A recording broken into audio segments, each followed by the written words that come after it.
శివుని గురించి తపస్సు చేసింది. శివుడు ప్రత్యక్షమై ఏమి కావాలో కోరుకో అన్నాడు.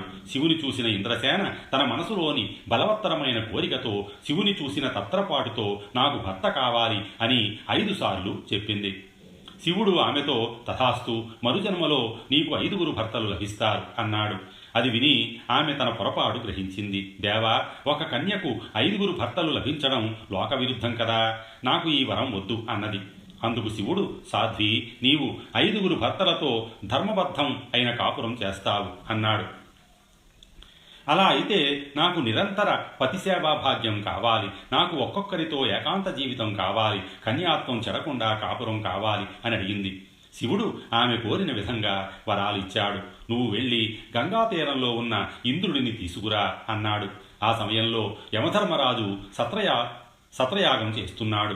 యాగదీక్షలో ఉన్నాడు కాబట్టి ప్రాణిహింస చెయ్యలేదు. లోకంలో మరణాలు తగ్గి భూభారం ఎక్కువైంది. ఇంద్రాది దేవతలు బ్రహ్మలోకానికి వెళ్ళి, దేవా, మరణం లేకుంటే మానవులకు మాకు తేడా ఏమిటి? అందుకు తరుణోపాయం తమరే చెప్పాలి అన్నారు.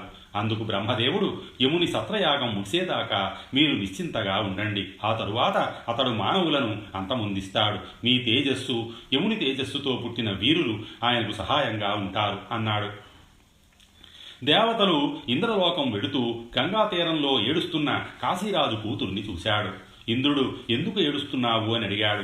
ఆమె, అది తెలుసుకోవాలంటే నా వెంట రావాలి అని శివుని దగ్గరకు తీసుకువెళ్ళింది. ఆ సమయంలో శివుడు ఒక యువతితో పాచికలాడుతున్నాడు.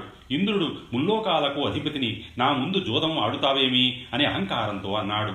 అందుకు శివుడు కోపించి, గర్వంతో మాట్లాడకు, నీకు చేతనైతే ఆ కొండ గుహను చీల్చు అన్నాడు. ఇంద్రుడు సరేనని గుహను చీల్చగానే తనలాంటి 4 చూసి ఆశ్చర్యపోయాడు.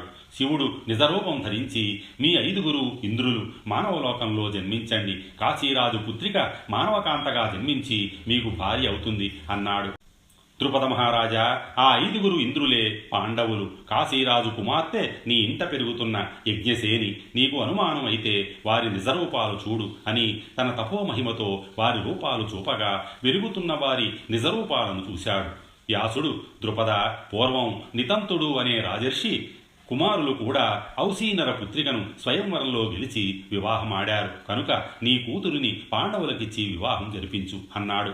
వ్యాసుని మాటలతో ద్రౌపదిని సందేహం తీరింది. ద్రౌపదిని పాండవులకు ఇవ్వడానికి సమ్మతించాడు.